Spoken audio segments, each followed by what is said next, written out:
अपनी बातचीत रखें। आज की सभा के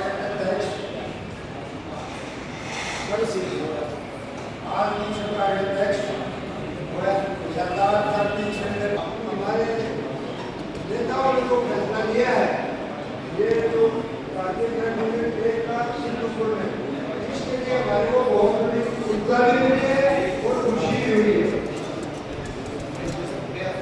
कहाँ भी धन्यवाद। जय जवान जय किसान।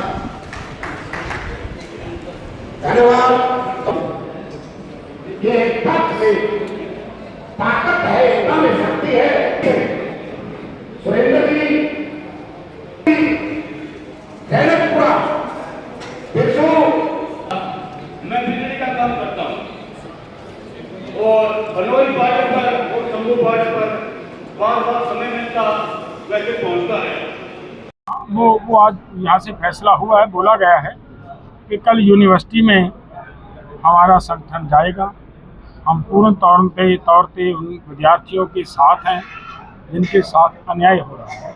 वो हमारे बच्चे हैं, कहीं बाहर से तो आए नहीं हैं। किसान, मजदूर, छोटे व्यापारी, छोटे मुलाजिम के बच्चे हैं, तो उन सबको उनका अधिकार मिलना चाहिए। हम उसकी इस लड़ाई में उनके साथ समर्थन देना चाहेंगे या फिर किसान वहाँ पर धरना लगाएंगे साथ? नहीं, हमारा उनको समर्थन है। एक तो पहली तो बात, वो अपने तरीके, देखिए लड़ाई जो लड़के लड़ रहे हैं वो अपने तरीके से लड़ रहे हैं, वो इंडिपेंडेंट हैं। जब हम धरना देंगे वहाँ पे, फिर तो वो लड़ाई हमें अपने हाथ में लेंगे नहीं। लड़ाई उन्हीं के हाथ में है, वही लड़ रहे हैं, वो अपना फैसला लेने के लिए आज़ाद हैं। जब उनको हमारी ज़रूरत है तो हम उनके साथ हैं। धन्यवाद। सिंह साहब, अभी आपने एक बहुत अच्छी बात बताई, आपने रेखांकित भी किया पानी का। आपका संगठन, आपकी यूनियन उस पर क्या स्टैंड रखती है? देखिए, हमारी यूनियन का बहुत स्ट्रॉन्ग स्टैंड है इस पे कि पानी हरियाणा के किसान को पानी चाहिए। वो हरियाणा पंजाब छोड़ दो, पानी किसान की जीवन रेखा है। हर किसान को पानी चाहिए। सरकार किसानों को आपस में लड़ाने पिटवाने का ये जो ड्रामा रच रही है, ये शोरे, वास्तव में किस तरीके से किसानों को पानी दिया जाना है उस पर काम करें। मैंने पहले भी बात कही है कि देखिए, शारदा जमुना लिंक चैनल के ऊपर काम हुआ है, 1980 का काम हुआ। उसके बाद मुझे पता चला कि ड्रोन के माध्यम से उसका सर्वे भी हुआ और वो पूरा का पूरा काम हो चुका है उसके ऊपर। वो उसके आगे प्रगति क्यों नहीं की जा रही, आगे काम क्यों नहीं किया जा रहा? अगर उस पर हो जाएगा, देखिए अब एक गिलास पानी है, वो भले तो अब मन्नू पी ले, भले मैं पी लूँ, एक ही पी पाएगा। अगर 2 गिलास चाहिए, 4 गिलास चाहिए, 4 गिलास तभी हो पाएंगे अगर कहीं से पानी अरेंज किया जाएगा। वो पानी अरेंज करने के लिए हमारे पास वो रास्ता है। सरकार वो रास्ता अख्तियार करे ताकि पंजाब के किसान को भी पानी पूरा मिल सके। देखिए, पंजाब का किसान का क्या हाल है, केवल 22% धरती है जो वो नहरी पानी से सिंचाई होती है पंजाब की। सरकारी आंकड़े बोलते हैं 78% धरती ट्यूबवेल पर डिपेंड है, जिसकी वजह से 112 ब्लॉक का वो डार्क जोन में चले गए पंजाब की। आपको भी मेरे से ज़्यादा पता है। तो इसका समाधान तो सिर्फ यही है कि कहीं से भी पानी की व्यवस्था की जाए। जैसे मैंने पहले भी बात कही, देखिए गंगा जी का पानी है, कितना पानी है, सारे का सारा पानी वेस्ट जा रहा है, समुद्र में गिर रहा है। क्यों नहीं भाई उस पानी को सरकार व्यवस्था बनाती, जगह जगह पे टरबाइन लगाए, वहाँ से बिजली तैयार करे और उस बिजली को, पानी को उठाकर नहर में फेंकने के लिए वहीं पे ही यूज कर दी जाए, तो पूरे के पूरा वो जो पानी है वो एग्रीकल्चर के लिए यूज किया जा सकता है और खेती की डेवलपमेंट हो सकती है। सरकार को इन बातों पे ध्यान देना चाहिए। धन्यवाद। सबसे पहले तो मैं आप सभी पत्रकार भाइयों का धन्यवाद करता हूँ कि जो आपने इस छोटे से कार्यक्रम को अपने कैमरों में बंद करके हमारी बात को पूरे देश विदेशों के अंदर ले जाने का प्रयास कर रहे हो। आप सबका धन्यवाद। देखिए, ये जो हमारा कार्यक्रम है आज का यहाँ, ये केवल यहाँ का नहीं है। पहले इसी तरह हमारी यूपी के अंदर हरिद्वार में भी एक सभा होके हटी है। 21 तारीख का वहाँ का कार्यक्रम था, 23 का यहाँ पे है, और इससे आगे हमारा 5 तारीख का साउथ में रखा हुआ है, तमिलनाडु के अंदर कोयम्बटूर के अंदर इसी तरह इकट्ठा होगा वहाँ पे। तो ये हमारा एक प्रयास है कि जिस तरीके से आंदोलन को सरकार ने उखाड़ने का काम किया,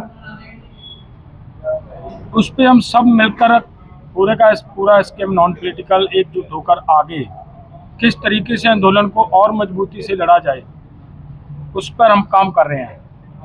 पूरे देश को एकजुट करने का प्रयास कर रहे हैं, और उसमें आज जो यहाँ पे एक ऐतिहासिक फैसला अभिमन्यु कुहाड़ की अगुवाई में चल रहे संगठन ने आज जो एक बड़ा फैसला लिया है कि हम एसकेएम का हिस्सा तो हैं ही, लेकिन उसके साथ साथ हम भारतीय किसान यूनियन एकता सिद्धूपुर का परमानेंट पार्ट बनकर चलने का प्रयास कर रहे हैं। और उन्होंने आज फैसला लिया यहाँ से।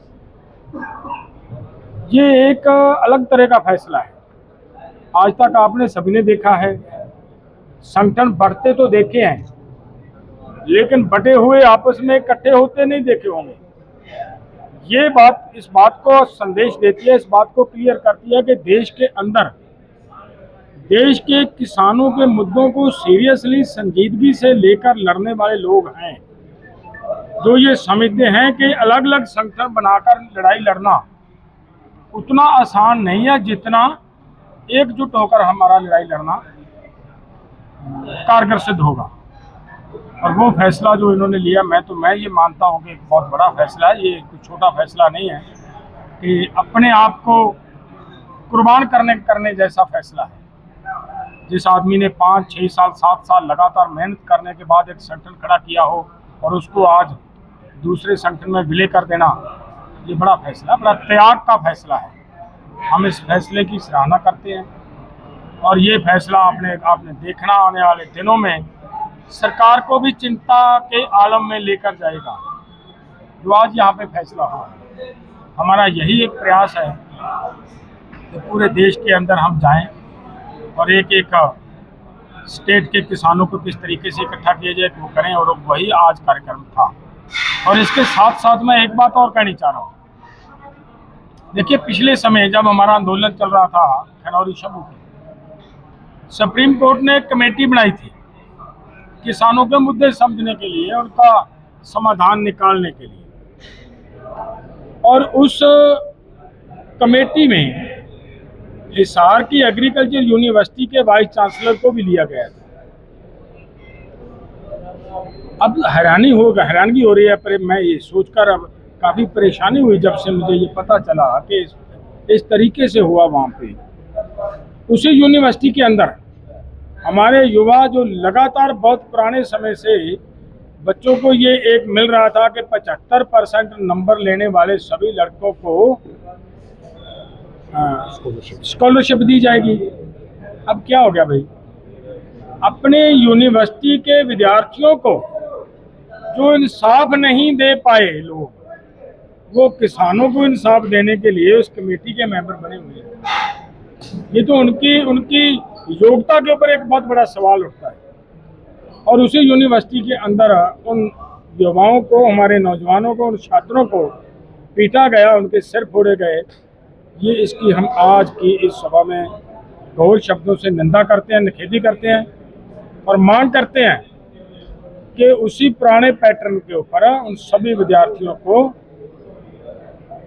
वो जो स्कॉलरशिप दी जाती थी वो दी जाए। और मैं चाहता हूँ